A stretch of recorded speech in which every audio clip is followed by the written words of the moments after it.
नमस्कार, बहुत स्वागत है आपका जोहार झारखंड में। आपके साथ मैं हूं सोनाली सिंह।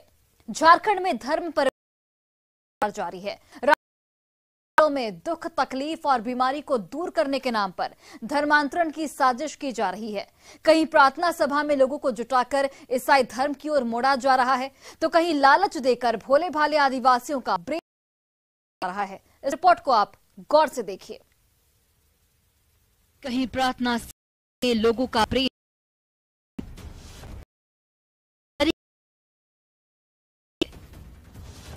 कोई यीशु के दर्शन का करता है दावा, तो कहीं दुख तकलीफ को दूर करने का छलावा। जाने देंगे।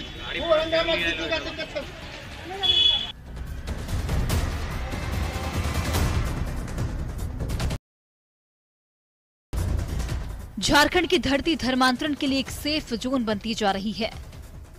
लोगों को उनके मूल धर्म से दूर करने की साजिश यहां बेहद तेज गति से पांव पसार रही है। यकीन नहीं होता तो इस प्रार्थना सभा की एक झलक देख लीजिए। किराए पर हॉल लेकर यहां लोगों को और प्रार्थना का प्रभु यीशु की प्रार्थना कराने वाला शख्स केरल का रहने वाला है और कोडरमा में आकर लोगों का ब्रेन वॉश कर रहा है। कहता है कि उसे यीशु ने दर्शन देकर मानवता की सेवा का आदेश दिया है। आज के लिए इलाज करने के लिए उसके पास पैसा नहीं है, वो क्या करेगा? किधर हमारे पास आकर दुख को देखकर हम प्रार्थना किए, उसको चंगा ही मिला। कहाँ कराने वाले हैं? मैं कह रहा हूँ यहाँ पर आप कैसे आ गए इधर? आगे प्रभु ने मुझे दर्शन दिया। केरला में बीमारी नहीं है। प्रभु ने मुझे दर्शन दिया। और दर्शन दिया था? कौन से प्रभु यीशु ने आपको दर्शन दिए थे? अच्छा, क्या बोले वो? के बीच में सेवा करना। यीशु के दर्शन का दावा करने वाला ये शख्स बीमारी दूर करने के नाम पर प्रार्थना करवाता है और इसी प्रार्थना में धर्मांतरण के बीज भी बो दिए जाते हैं। जिसकी सूचना विश्व हिंदू परिषद को लगी तो उसने पुलिस को इसकी सूचना मिलते ही थाना क्षेत्र के पुराने बस स्टैंड के पास मौजूद इस हॉल में दबिश दी और 3 लोगों को हिरासत में ले लिया। अभी कोडरमा जिले में लगातार ईसाई मिशन भोली भाली जनता को प्रलोभन दे करके और यहाँ के जो भी भोली भाली जनता है उसको धर्मांतरित ईसाई धर्म में लगातार किया जा रहा है। इसके तहत ही आज हम लोग को सूचना मिली थी तो हम लोग यहाँ उसका थाना प्रभारी महोदय को सूचना दे करके हम लोग ने वहां जाकर के देखा। हैरानी थी कि लोगों का प्रभाव हॉल में मौजूद लोगों पर इस कदर पड़ चुका है कि उसके हिरासत में आते ही सब उसे छुड़ाने के लिए थाने पर जमा हो गए। लेकिन पुलिस ने स्थिति को काबू में किया, हिरासत में लेकर पूछताछ चल रही है। धर्मांतरण का खेल महज कोडरमा तक ही महदूद नहीं है। गिरिडीह के सुदूरवर्ती आदिवासी बाहुल्य गांव में तो बड़े पैमाने पर लोग ईसाई धर्म को अपना चुके हैं। अलग जगहों से लगातार धर्मांतरण के मामले सामने आ रहे हैं। इसमें गिरिडीह जिले से भी एक ऐसा ही मामला सामने आ रहा है जहां पे धर्मांतरण लगातार हो रहा है, जो कहीं ना कहीं चिंता का विषय है। देखते हैं कि इस वक्त हम मौजूद हैं गिरिडीह जिले के अंतर्गत आने वाले देवरी प्रखंड के भतुराइडी गांव में, जहां पर ये 40 से 45 सकते हैं कि इन लोगों का घर मिट्टी का घर है और अभी तक इन लोगों को आवास नहीं मिला है और इस प्रकार इन लोगों की आय भी बहुत ही कम है। और ऐसे में इन लोगों के पास जो सरकारी सहायता है वो सरकारी सहायता इन लोगों के पास तक नहीं पहुंच पा रहा है और इन्हीं गरीबी दिक्कतों के वजह से जो धर्मांतरण की साजिश का आधार यहाँ भी वही है। गरीबी, अभाव, बीमारी और अंधविश्वास को हथियार बनाकर यहाँ के आदिवासियों को सरना धर्म से दूर कर ईसाई धर्म में शामिल कराया जा रहा है। घर का ही दिक्कत है। अच्छा, ये बताइए आप लोग? अच्छा, इसलिए क्रिश्चियन बन गए। क्या दिक्कत हो रहा था? मतलब वही हम लोग का बाल बच्चा इसीलिए बन गए। झारखंड में धर्मांतरण के खिलाफ 2017 से कानून प्रभाव में है। बलपूर्वक धर्म परिवर्तन है, लेकिन ये कानून राज्य में निष्प्रभावी नजर आता है। यही वजह है कि देश में धर्मांतरण एक गंभीर मसला बन चुका है, जिसे लेकर सुप्रीम कोर्ट से भी ये अपील की गई है कि इसके खिलाफ एक सख्त कानून बनाया जाए। सर्वोच्च अदालत ने भी छल और बल से हो रहे धर्मांतरण पर अश्विनी कुमार याचिका दाखिल की थी। याचिका में जबरन धर्मांतरण को पूरे देश की समस्या बताकर इस पर तुरंत ध्यान देने की बात कही गई है। छल बल से धर्मांतरण के खिलाफ केंद्र और राज्य सरकारों से सख्त कदम उठाने के निर्देश की मांग की गई है। याचिका में न्याय आयोग से भी एक रिपोर्ट और विधेयक तैयार कराने की मांग की गई। सुप्रीम कोर्ट 7 फरवरी धर्मांतरण को लेकर प्रभावी कानून की मांग जारी है। इस पर मंथन भी हो रहा है, लेकिन जो कानून पहले से प्रभाव में है उसे जमीन पर उतारने में झारखंड की सरकार है। सरकारी योजनाओं का लाभ अगर अंतिम पंक्ति में खड़े लोगों तक पहुंचता, उनकी मूलभूत जरूरतें पूरी होती, नौबत आती ही नहीं। के लिए रितेश कुमार लोहानी के साथ गिरिडीह से एजाज अहमद की रिपोर्ट। और राजधानी रांची में युवती की मौत से सनसनी फैली। मारवाड़ी के साथ दुष्कर्म की आशंका जताई जा रही है। मौत की गुत्थी तब उलझ गई जब युवती का कमरे में झूलता हुआ शव मिला और बाहर से बंद मिला। ये तस्वीरें हैं रांची के बीआईटीओपी इलाके की, जहां कमरे में झूलते युवती का शव फैल गई। नहीं हो पा रहा है कि बिटिया की मौत से हर कोई सन्न है। युवती का शव जिस कमरे से बरामद हुआ है, उसका दरवाजा बाहर से बंद मिला है। ऐसे में मौत को लेकर संदेह और गहरा हो गया है। कॉलेज की छात्रा की हत्या की आशंका जताई जा रही है। परिजनों का दावा है कि पड़ोस में रहने वाले सनी ने उनकी बेटी को उठाने की धमकी के बाद उसकी बेटी को मार दिया गया। लोगों का कहना है कि युवती बहुत खुशमिजाज थी। आत्महत्या की बात तो वो सोच भी नहीं सकती थी। लोगों ने आशंका जताई है कि युवती की दुष्कर्म के बाद ही हत्या की गई है। युवती की मौत जुट गई है। पुलिस इस मामले में कुछ भी बयान देने से बच रही है। अब देखना होगा कि मौत की ये गुत्थी अनसुलझी रह जाती है, सरकार को सलाखों के पीछे में कामयाब।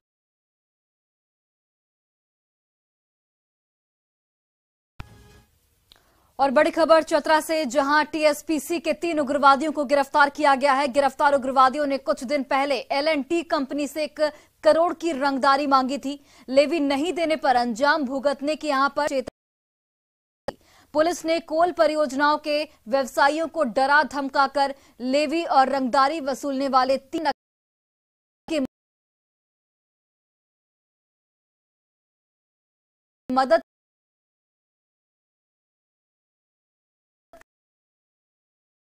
करने वाले संचालक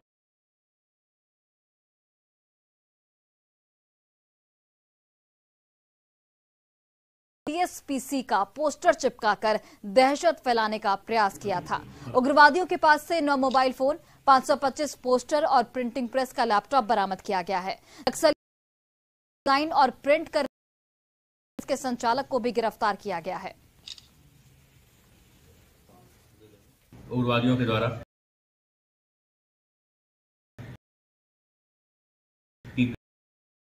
उग्रवादी संगठन टीसी के हजारीबाग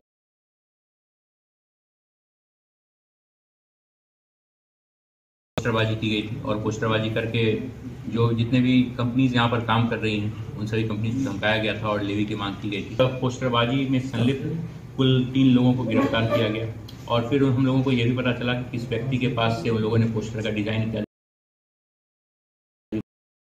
बनवाया था और छुपवाया था। इस घटना में गिरफ्तार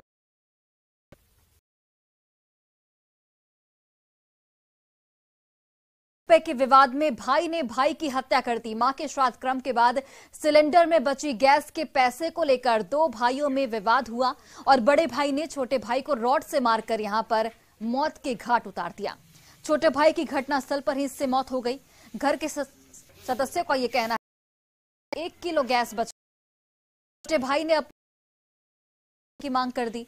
इस पर दोनों भाइयों के बीच मारपीट शुरू हो गई। विवाद इतना बढ़ गया कि बड़े भाई ने छोटे भाई पर रॉड से हमला कर दिया। पुलिस ने मामले में 2 लोगों को यहां पर गिरफ्तार किया है।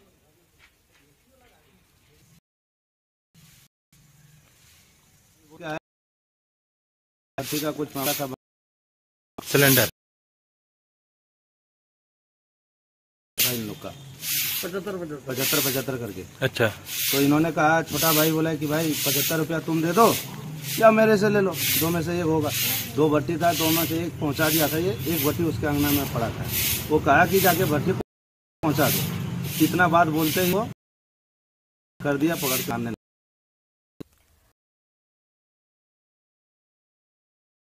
छत्तीसगढ़ में ईसाइयों पर हो रहे हमले के विरोध में ईसाई समाज ने महारैली निकाली।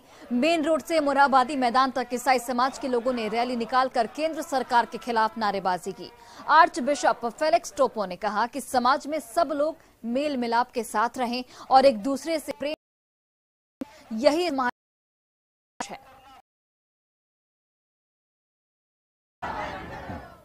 छत्तीसगढ़ में हमारे क्रिश्चियन भाइयों को बहनों को बहुत तकलीफ दिया। उन्होंने चर्च आदि को तोड़ा, मूर्ति को तोड़ा।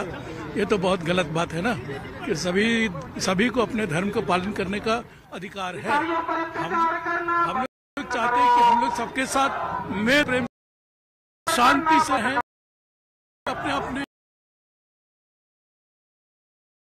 यही हमारी इच्छा है। देश को संविधान में नहीं, केवल धर्म के बेसिस में और धर्म पक्ष के बेसिस में इस देश को चला रहे हैं। उन ताकतों के खिलाफ है और हम चाहते हैं ये देश हमारे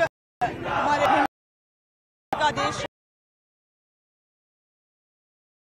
इस देश की निर्माण हुई थी, उस बेसिस को आज भी पालन किया जाए। खबर गोड्डा से, जहां पर आदिवासी नाबालिग युवती के साथ छेड़खानी का मामला सामने आया है। नाबालिग युवती पुलिस लाइन में मजदूरी करती है और सोहराय को लेकर अपने इंचार्ज बबलू शेख से मजदूरी मांगने गई थी, जिसके बाद बबलू शेख ने उसे कमरे में बंद कर दिया और उसके साथ छेड़खानी की गई।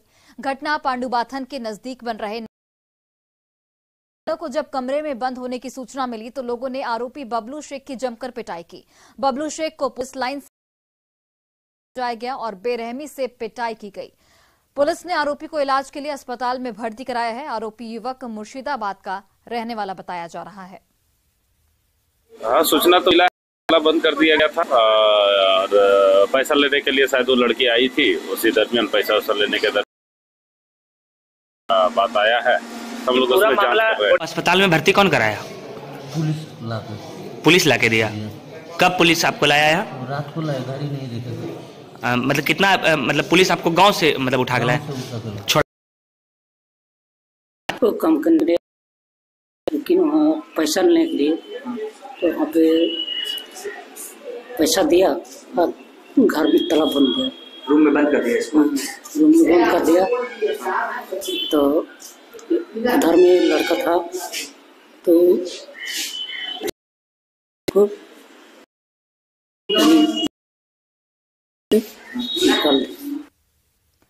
बोकारो में शिक्षा मंत्री जगन्नाथ महतो ने 1 महीने के भीतर नई नियोजन नीति लाने का दावा किया है। मंत्री का कहना है कि इसको लेकर सभी स्तर पर सर्वे और लोगों से विचार विमर्श किया जा रहा है। मंत्री ने यह भी कहा कि हम हाईकोर्ट के फैसले को चुनौती नहीं दे सकते हैं। जगन्नाथ महतो ने यह भी दावा किया है यहां पर कि बीजेपी के कई बड़े नेता हेमलाल मुर्मू के जेएमएम में आने पर कहा कि हेमलाल मुर्मू बड़े नेता हैं, उनके आने से पार्टी मजबूत होगी।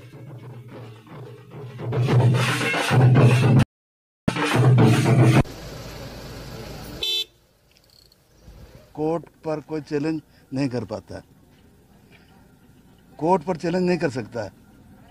आप बता सकते हैं, हम तो खुले हम बोलते हैं। तो केस दायर किया था 20 आदमी में, अब 20 आदमी में 19 आदमी बाहर का है। तो बताइए, हम लोग इसको सर्वे कर रहे हैं, प्रेस के माध्यम से हो, चाहे छात्र छात्राओं के माध्यम से हो, चाहे बुद्धिजीवियों के माध्यम से हो, चाहे बड़े बड़े विद्वानों के माध्यम से हो, सर्वे करा के 1 महीना के अंदर भाजपा खाली हो जाएगा। सब जगह में हेमलाल मुर्मू को आने से कितना फायदा होगा? आदमी आने से फायदा होता है, नुकसान थोड़ी होता है। और रांची के काके रोड स्थित न्यूक्लियस हाइट्स में फैशन एग्जीबिशन की शुरुआत हो गई है। इस एग्जीबिशन में फैशन डिजाइनर्स के शानदार कलेक्शन देखे जा रहे हैं। 15 जनवरी से 16 जनवरी तक में आज बॉलीवुड अभिनेत्री मंदाकिनी पहुंची। इस मौके पर उनका रांची शहर से प्रेम भी साफ झलका और रांची के लोग भी उनकी एक झलक पाने के लिए बेताब नजर आए। इस मौके पर उन्होंने एग्जीबिशन की युवा आयोजक शालिनी अग्रवाल का भी खास बात यही है कि शानदार रिस्पांस मिल रहा है। बड़ी संख्या में लोग इस एग्जीबिशन को देखने और यहां पर खरीदारी करने पहुंच रहे हैं। सब लोग इतने अच्छे हैं, सबके साथ घूम रही हूँ, देख रही हूँ। I am enjoying my self. पहले आई हूँ देर के लिए। अभी कैसा लग रहा है चेंजिंग? बहुत अच्छा लग रहा है, बहुत डेवलप हो गया, बहुत अच्छा हो गया, बहुत अच्छा है। सब शॉप्स बहुत अच्छा है, सबका क्रिएशन बहुत अच्छा है, बहुत अच्छा सामान लगा। जो भी चीज़ें यहाँ रखी हैं अलग अलग तरह की, jewellery, dresses, shoes, very Ranchi में इतने बड़े बड़े ब्रांड्स आए हैं and the collection is really nice. Congratulations to the whole team and I'm really sure the Ranchi crowd will like it. Thank you. क्या नाम हो गया? मेरा नाम हो गया शिष्टू। सारे डिजाइनर्स को मोस्ट वेलकम है।